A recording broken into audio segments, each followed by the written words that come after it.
ಎಲ್ಲರಿಗೂ ಗೊತ್ತಿದೆ, ಇವತ್ತು ಒಂದು ಗೌರಿಯ ಟ್ರೇಲರ್ ಲಾಂಚ್. ನನ್ನ ಪ್ರೀತಿಯ ಸ್ನೇಹಿತ,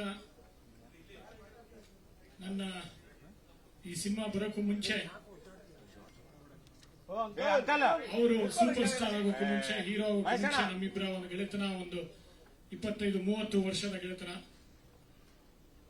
ಎಲ್ಲರಿಗೂ ಅವರ ನಟನೆ ಬಗ್ಗೆ ಗೊತ್ತಿದೆ, ಅವರ ಸ್ಟಾರ್ಗಿರಿ ಬಗ್ಗೆ ಗೊತ್ತಿದೆ. ಆದರೆ ಒಬ್ಬ ಗೆಳೆಯನ ಒಂದೆರಡು ಮಾತಾಡ್ತೀನಿ ಇವತ್ತು. ಯಾಕೆಂತಂದ್ರೆ ಇವತ್ತು ಈ ಗೌರಿ ಲಾಂಚ್ ಒಂದು ಒಳ್ಳೆ ಸಂದರ್ಭ ಇದನ್ನು ಮಾತಾಡೋದಕ್ಕೆ. ನನ್ನ ಮೊದಲನೇ ಸಿನಿಮಾ ತುಂಟಾಟಾಗೆ ಅವಾಗಲೇ ಹುಚ್ಚ ಒಂದು ದೊಡ್ಡ ಹಿಟ್ ಆಗಿತ್ತು. ಒಂದು 25 ವಾರ ಓಡಿ ಮುನ್ನುಗ್ತಾ ಇತ್ತು. ಆ ಸಮಯದಲ್ಲಿ ಒಂದೇ ಒಂದು ಫೋನ್ ಕೆರೆಗೆ ಬಂದು ತುಂಟಾಟದಲ್ಲಿ ಭಾಗವಹಿಸಿ ಒಂದು ಹಾಡು ಮಾಡಿಕೊಟ್ರು. ಅದು 72 ಗಂಟೆಯ ಸತತವಾದ ಶೂಟಿಂಗ್. ಯಾಕಂತಂದ್ರೆ ಅವಾಗ ಡೇಟ್ಸ್ ಇರಲಿಲ್ಲ, ಡೇ ನೈಟ್ ಶೂಟಿಂಗ್ ಮಾಡಿದ್ವಿ. ಅವರು ಬೆಳಿಗ್ಗೆ ರಾತ್ರಿ ಒಂದು ರಿಸಾರ್ಟ್ ಅಲ್ಲಿ 72 ಅವರ್ಸ್ ಕಂಟಿನ್ಯೂ ಶೂಟಿಂಗ್. ಅದಾದ ನಂತರ ಹಲವಾರು ಸಂದರ್ಭದಲ್ಲಿ ನನ್ನ ಬೆನ್ನೆಲುಬಾಗಿ ನಿಂತಿರೋರು ಸುದೀಪ್. ಮತ್ತು ನನಗೆ ಅಷ್ಟೇ ಅಲ್ಲ, ಹಲವಾರು ಯುವಕರು, ನನ್ನ ಮಗನಂತ ಹಲವಾರು ಯುವಕರಿಗೆ ಸಪೋರ್ಟ್ ಮಾಡ್ತಾ ಬಂದಿದ್ದಾರೆ, ಬೆಳೆಸ್ತಾ ಬಂದಿದ್ದಾರೆ, ಬೆನ್ ತಟ್ತಾ ಬಂದಿದ್ದಾರೆ. ಅದಾದ ಹಲವಾರು ವರ್ಷದ ನಂತರ ಲವ್ ಯು ಆಲಿ ಅಂತ ಒಂದು ಸಿನಿಮಾ ಮಾಡಿದೆ. ಮತ್ತೆ ಒಂದು ಈ ತರ ಒಂದು ಪಾತ್ರ ಇದೆ, ಬಂದು ಮಾತಾಡಬೇಕು ಅಂತ ಕೇಳಲೂ ಇಲ್ಲ. ಮತ್ತು ಅವ್ರದೇ ಆದ ಕಾಸ್ಟ್ಯೂಮ್ಸ್ ಎಲ್ಲ ತಂದು ಯಾವಾಗ ಹೇಳೋ ಬರ್ತೀನಿ ಅಂತ ಅಂದ್ಬಿಟ್ಟು ಬಂದು ಭಾಗವಹಿಸಿ ಶೂಟಿಂಗ್ ಮಾಡಿಕೊಟ್ರು. ನಾನು ಕಾಸ್ಟ್ಯೂಮ್ಗೂ ಕೂಡ ನನಗೆ ಕೇಳೋದಕ್ಕೆ ಬಿಡ್ಲಿಲ್ಲ. ಇಲ್ಲ, ಕಾಸ್ಟ್ಯೂಮ್ ಒಂದು ಯಾವ ತರ ಇರಬೇಕು ಅಂದಾಗಿಲ್ಲ, ನಾನು ಮಾಡ್ತೀನಿ ಹೋಗು ಅಂತ ಅಂದ್ಬಿಟ್ಟು. ಅಷ್ಟೇ ಅಲ್ಲ, ಅದಾದ ನಂತರ ನನ್ನ ಒಂದು ಕಾಣಿಕೆ ಆಗಿ ಒಂದಿನ ಹೋಗ್ಬಿಟ್ಟು ಈ ತರ ಭಾಗವಹಿಸಿದಿರಾ, ಈ ತರ ಸಪೋರ್ಟ್ ಮಾಡ್ತಾ ಬಂದಿದ್ದೀರಾ ಅಂತ ಅಂದ್ಬಿಟ್ಟು ನನಗೆ ಏನ್ ಕೊಡೋದು ಗೊತ್ತಿಲ್ಲ ಅವ್ರಿಗೆ. ಯಾಕೆಂದ್ರೆ ಅವ್ರ ಹತ್ರ ಎಲ್ಲ ಇದೆ. ಅವ್ರ ಹತ್ರ ಒಂದು ಸಿನಿಮಾಗಳು ಕೊಡಕ್ಕಾಗಲ್ಲ, ಅವರೇ ನನಗೆ ಕೊಡ್ಬೇಕು ಸಿನಿಮಾಗಳು ಒಬ್ಬ ನಿರ್ದೇಶಕನಾಗಿ. ಮತ್ತು ಬೇರೆ ಏನ್ ಕೊಡೋದು ಅಂತ ಯೋಚನೆ ಮಾಡ್ತಾ ಇದ್ದಾಗ ಅವ್ರ ಮಗಳು ಅವಾಗ ಚಿಕ್ಕ ಹುಡುಗಿ ಬೆಳೀತಾ ಇದ್ದವರು, ಅವ್ರಿಗೊಂದು ಡೈಮಂಡ್ ನೆಕ್ಲೆಸ್ ತಂದು ಕೊಟ್ಬಿಟ್ಟೆ. ಬರೀ ತಗೊಳ್ಳೋದು ಬೇಡ ಅನ್ನಿದಲ್ಲ, ಸಿಕ್ಕಾಪಟ್ಟೆ ಬೈಸ್ಕೊಂಡೆ. ಅವಾಗ ವಾಪಸ್ ತಗೊಂಡು ಫಸ್ಟ್ ಅಂತ ಅಂದ್ಬಿಟ್ಟು ಬೈದ್ ಕಳಿಸಿದ್ರು. ಅವ್ರ ತಾಯಿ ಇದ್ರು, ಅವ್ರ ತಾಯಿ ಸುಮ್ಮನೆ ಇದ್ರು. ನಾನು ನೋಡಿದೆ ಅವ್ರ ತಾಯಿ ಕಡೆ, ನೋಡಿ ಒಂದ್ ಸ್ವಲ್ಪ ಹೇಳಿ ಇದೊಂದು ಪ್ರೀತಿಯ ಕಾಣಿಕೆ ಅಂದಾಗ ಅಲ್ಲ ಬಿಡ್ಲೇ ಇಲ್ಲ, ಬೈದ್ಬಿಟ್ಟು ಅವತ್ತು ಕಳಿಸೋ ಹೋದ್ರು. ಅದಾದ ನಂತರ ಇವತ್ತು ಏನ್ ಕೊಡೋದು, ಇವತ್ತು ಒಂದು ಕಾಣಿಕೆಯಾಗಿ ಏನ್ ಕೊಡೋದು. ಇವತ್ತಿಲ್ಲಿ ಭಾಗವಹಿಸಿದ್ದಾರೆ. ಅವರ ಫಸ್ಟ್ ಲವ್ ಯಾರು? ಪ್ರಿಯಾ ಅವರು. ಸೆಕೆಂಡ್ ಲವ್ ಸಿನಿಮಾ ಮತ್ತು ಕ್ರಿಕೆಟ್ ನ ಪೈಪೋಟಿ ಎಲ್ಲ ಇದೆ ಅವ್ರ ಹತ್ರ. ಸಿನಿಮಾಗಳಿದೆ, ಕ್ರಿಕೆಟ್ ಆಡ್ತಾ ಇದ್ದಾರೆ, ಒಂದು ಅದ್ಭುತವಾದ ಒಂದು ಲೈಫ್ ಪಾರ್ಟ್ನರ್ ಇದ್ದಾರೆ. ಏನ್ ಕೊಡೋದು ಅಂತ ಯೋಚನೆ ಮಾಡಿದಾಗ ನನಗೆ ಒಂದು ಹೊಳಿತು. ಇಂಗ್ಲೆಂಡ್ ಇಂದ ಒಂದು WG ಗ್ರೇಸ್ ಶುರು ಮಾಡಿದಂತ ಕ್ರಿಕೆಟ್, ಅವ್ರು ಆಡಿದಂತ ಒಂದು ಗ್ರೆನಿಕೋಲ್ಸ್ ಬ್ಯಾಟ್ ಸಸೆಕ್ಸ್ ಇಂದ ತರಿಸಿ ಇವತ್ತು ಅವ್ರು ಕೊಡೋಣ ಅಂತ, ಸನ್ಮಾನ ಮಾಡಿಕೊಡೋಣ ಅಂತ ಇದ್ದೆ. ಆದ್ರೆ ಅವರು ಸನ್ಮಾನ ಮಾಡ್ಕೊಬಿಡ್ತಾ ಇಲ್ಲ, ಅಲ್ಲೂ ಮತ್ತೆ ಬಯಸ್ಕೋಬೇಕು ಅಂದ್ಬಿಟ್ಟು ಬೇಡ ಈಗ ಅಂತ ಒಂದು ಪ್ರೀತಿಯ ಕಾಣಿಕೆ ಕೊಡ್ತಾ ಇದೀನಿ. ನೆಕ್ಸ್ಟ್ ಮ್ಯಾಚು ಈ ಒಂದು ಬ್ಯಾಟ್ ಅಲ್ಲೇ ಆಡ್ಬೇಕು ಅಂತ ಕೇಳ್ಕೊಂತೀನಿ.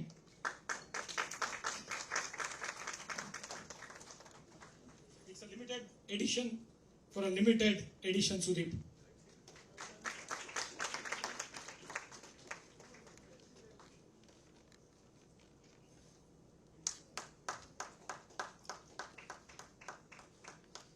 ಸೊ ಈ ಟ್ರೈಲರ್ ಅಲ್ಲಿ ಭಾಗವಹಿಸೋದಕ್ಕೆ ಧನ್ಯವಾದಗಳು. ಅವರೇ ಫಸ್ಟ್ ಆಡಿಯನ್ಸ್ ಆಗ್ತಾರೆ, ಅವರೇ ಮೊದಲನೇ ಪ್ರೇಕ್ಷಕ ಆಗ್ತಾರೆ ಈ ಗೌರಿಗೆ.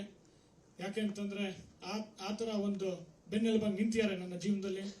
ಹಲವಾರು ಬಾರಿ ನೋವು, ನಲಿವು, ಕಷ್ಟ, ಸುಖ ಮತ್ತು ಖುಷಿ, ಸಂತೋಷ ಎಲ್ಲದನ್ನೂ ಹಂಚ್ಕೊಂಡಿದ್ದೀವಿ.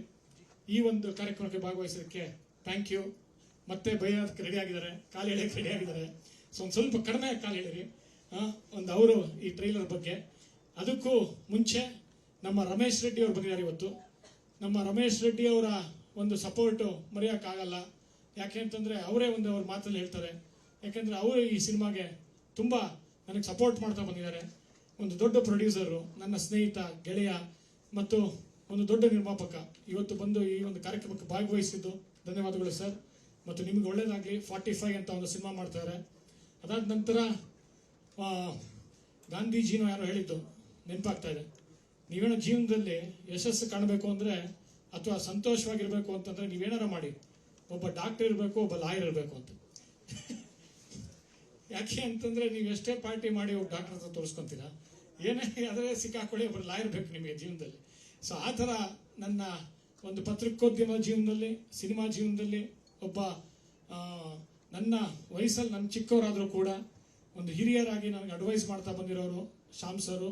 ಮತ್ತು ಇವತ್ತು ಕರ್ನಾಟಕದಲ್ಲಿ ಒಂದು ಕ್ರಿಮಿನಲ್ ಲಾ ಅಷ್ಟೇ ಅಲ್ಲ, ಒಂದು ಸಿವಿಲ್ ಲಾನಲ್ಲೂ ಒಂದು ದೊಡ್ಡ ದೊಡ್ಡ ಹೆಸರು ಮಾಡಿರೋಂಥ ಸೀನಿಯರ್ ಕೌನ್ಸಿಲ್ ಮತ್ತು ಕ್ರಿಮಿನಲ್ ಲಾ ಕ್ರೈಮ್ ಒಂದು ಇದರಲ್ಲಿ ತುಂಬ ತುಂಬ ತುಂಬ ಒಂದು ಓದ್ಕೊಂಡಿರೋರು ಅದ್ರ ಬಗ್ಗೆ. ಮತ್ತು ಇವತ್ತಿನ ಒಂದು ಕಾಂಟೆಂಪ್ರರಿ ಲಾಯರ್ಸ್ ಅಲ್ಲಿ ನಂಬರ್ 1 ಆಗಿದ್ದಾರೆ. ಅವರು ಇವತ್ತು ನಮ್ಮ ಜೊತೆ ಭಾಗವಹಿಸ್ತಾರೆ. Thank you sir, thank you very much. ಮತ್ತು ನಮ್ಮ ಸಂಜಯ್ ಗೌಡ್ರು ಇವತ್ತಿದ್ದಾರೆ ನಮ್ಮ ಜೊತೆ. ಅವರು ಮುಂದಿನ ಒಂದು ಭವಿಷ್ಯದ ನಾಯಕ ಮತ್ತು ತುಂಬ ಒಂದು ಪಾಸಿಟಿವ್ ಪರ್ಸನ್. ಯಾವಾಗಲೂ ಪಾಸಿಟಿವ್ ಆಗಿ ಮಾತಾಡ್ತಾ ಇರ್ತಾರೆ, ನನಗೆ ಸಪೋರ್ಟ್ ಮಾಡ್ತಾ ಇರ್ತಾರೆ. ಮೊನ್ನೆ ಫಿಲ್ಮ್ ಫೇರ್ಗೂ ಕರೆದ್ರು, ಇಡೀ ಫಿಲ್ಮ್ ಫೇರ್ ಅವರೇ ನಡೆಸ್ಕೊಟ್ಟಿದ್ದು ಮೊನ್ನೆ.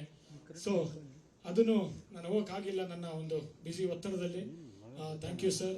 ಅದೆಲ್ಲದಕ್ಕಿಂತ ಮುಖ್ಯವಾಗಿ ಇವತ್ತು ಇನ್ನೊಬ್ರು ನಮ್ಮ ಪ್ರಿಯಾಂಕಾ ಉಪೇಂದ್ರ ಅವರು ಯಾವ ಥರ ಸಪೋರ್ಟ್ ಮಾಡ್ತಾ ಬಂದಿದ್ದಾರೆ ಅಂದರೆ, ನನಗೆ ಒಂದು ಸ್ಮಾಲ್ ಎಕ್ಸಾಂಪಲ್ ಹೇಳ್ತೀನಿ. ಐಶ್ವರ್ಯ ಸಿನಿಮಾ, ಉಪೇಂದ್ರ ಅವ್ರಿಗೆ ಆಗಲೇ ಒಂದು ದೊಡ್ಡ ಇಮೇಜ್ ಇತ್ತು. ಆ ಇಮೇಜಿನ ಹೊರಗೆ ಬರೋಕ್ಕಾಗಲ್ಲ ಅಂತ ಇದ್ರು. ಅವಾಗ ನಾನು ಅವ್ರಿಗೆ ಒಂದು ಹೇರ್ ಕಟ್ ಮಾಡಿಸಿ ಒಂದು ಬೇರೆ ಲುಕ್ ಕೊಡೋಣ ಅಂತ ಇದ್ದೆ. ಪ್ರಿಯಾಂಕಾ ಅವರು ನನಗೆ ಅದ್ಭುತವಾದ ಸಪೋರ್ಟ್ ಮಾಡಿದ್ರು. ಯಾಕಂತಂದ್ರೆ ಒಬ್ಬ ಹೀರೋ ಒಂದು ಇಮೇಜ್ ಇದ್ದಾಗ ಆ ಇಮೇಜ್ ಚೇಂಜ್ ಆಗಲ್ಲ ಅಷ್ಟು ಈಸಿಯಾಗಿ, ಅದನ್ನ ಬಿಡೋದು ಇಲ್ಲ ಅವರು. ಸೊ ಅದಕ್ಕೋಸ್ಕರ ಇವ್ರ ಸಪೋರ್ಟ್ ಅವಾಗ ಅದು ಕೊಟ್ಟು ಆ ನ್ಯೂ ಲುಕ್ ಕೊಟ್ಟು ಎಷ್ಟು ಸಪೋರ್ಟ್ ಮಾಡಿದ್ರು. ಮತ್ತು ಇಡೀ ಪಿಕ್ಚರಲ್ಲಿ ಅವರ ಮಗಳ ಹೆಸರನ್ನೇ ಇಟ್ವಿ ಐಶ್ವರ್ಯ ಅಂತ ಆ ಸಿನಿಮಾಗೆ. ಸೊ ಅವಾಗ ತಾನೇ ಹುಟ್ಟಿದ್ರು ಐಶ್ವರ್ಯ ಅವರು. ಇವತ್ತು ನನ್ನ ಮಗನ ಕ್ಲಾಸ್ಮೇಟು ಮತ್ತು ನನ್ನ ಮಗ ಅವರ ಮಗಳು ಇಬ್ರು ಒಂದೇ ಕ್ಲಾಸಲ್ಲಿ ಓದ್ತಾ ಇದ್ದಾರೆ. ಚಿಕ್ಕವನು ಸಮಯ ಅಂತ. ಮತ್ತು ಇವತ್ತು ಅರ್ಪಿತಾ ನಮ್ಮ ಜೊತೆಗಿದ್ದಾರೆ. ಮತ್ತು ಹೀರೋಯಿನ್ನು ಮತ್ತು ನಮ್ಮ ಇಡೀ ತಂಡ ಇದೆ. ನಮ್ಮ ಇಡೀ ತಂಡ ನನಗೆ ಈ ಸಿನಿಮಾದಲ್ಲಿ ಸಪೋರ್ಟ್ ಮಾಡಿದ್ದಾರೆ. ಮತ್ತು ಒಂದು ಅದ್ಭುತವಾದ ಸಿನಿಮಾ ಮೂಡಿಬರೋಕ್ಕೆ ಪ್ರತಿಯೊಬ್ಬರು ನಮ್ಮ ಅಸಿಸ್ಟೆಂಟ್ಸು, ಅಸೋಸಿಯೇಟ್ಸು ಎಲ್ಲರೂ ಸಿಕ್ಕಾಪಟ್ಟೆ ಕಷ್ಟಪಟ್ಟಿದ್ದಾರೆ. ನಮ್ಮ ಕ್ಯಾಮ್ರಾಮನ್ನು ಎಲ್ಲರೂ, ಸಂಖ್ಯಾನಗಾರ ಎಲ್ಲರೂ, ಅವರಿಗೆಲ್ಲ ಧನ್ಯವಾದ ಅಂತ ಹೇಳ್ತಾ